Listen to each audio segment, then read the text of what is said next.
Eh, kalian tahu Prismatin gak sih? Tahu-tahu? Katanya dia tahun depan mau nikah loh. Lihat deh. Masa sih? Iya, iya.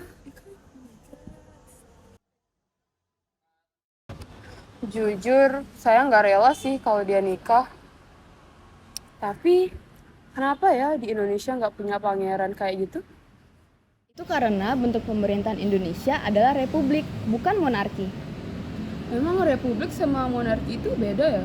Beda dong Vidya, republik itu adalah bentuk pemerintahan yang dipimpin oleh presiden, contohnya Indonesia. Tapi kalau monarki itu adalah bentuk pemerintahan yang bersifat kerajaan.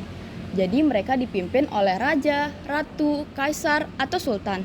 Contohnya seperti Brunei Darussalam atau Inggris. Oh, saya kira Indonesia itu negara kesatuan.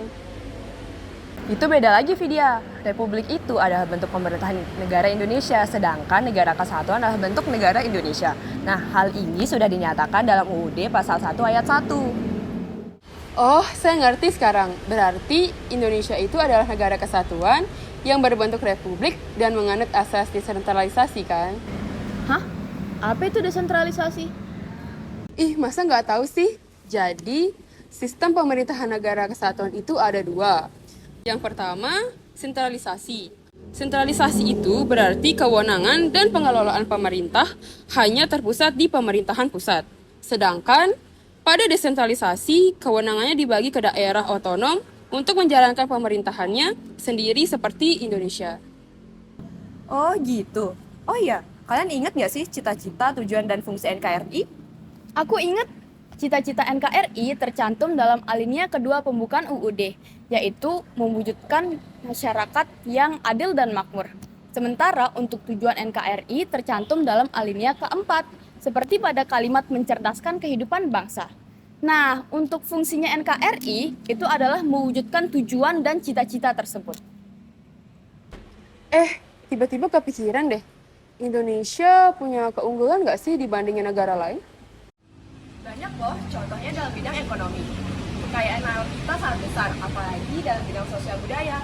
Kita memiliki beragam suku, ras, dan budaya yang semuanya hidup bersama dalam Bhinneka Tunggal Ika. Kok bisa ya Indonesia hidup rukun dalam berbagai keberagaman itu? Gimana kalau kita tanya ke Om Deva? Ayo.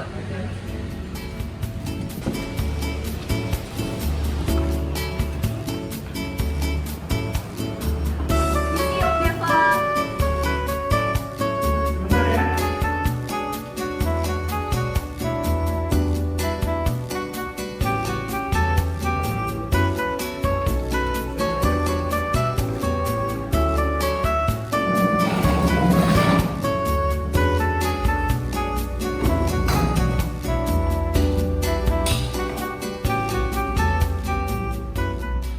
Jadi gini Om, kita penasaran, kok bisa ya Indonesia itu hidup rukun dalam berbagai keberagamannya itu?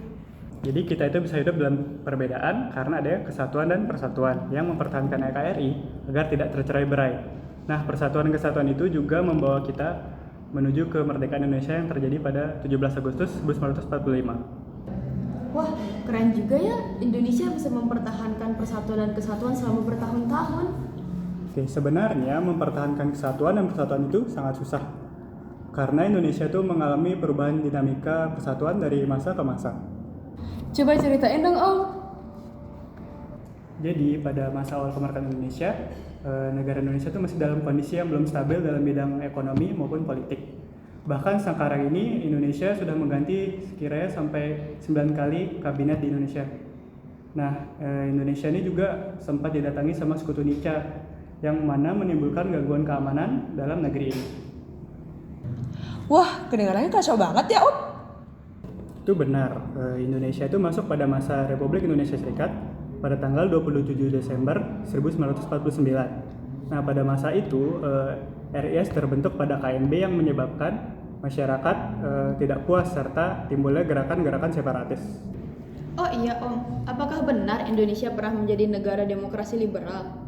Betul, setelah HRIS bubar, Indonesia masuk pada masa demokrasi liberal yang tepatnya terjadi pada tanggal 17 Agustus 1950. Tapi sayangnya pada masa itu sistem pemerintahan itu nggak membuat kemajuan yang signifikan bagi Indonesia. Buktinya sampai terjadi sebanyak 7 kali pergantian kabinet. Astaga, banyak banget ya hal-hal yang menghambat persatuan kesatuan.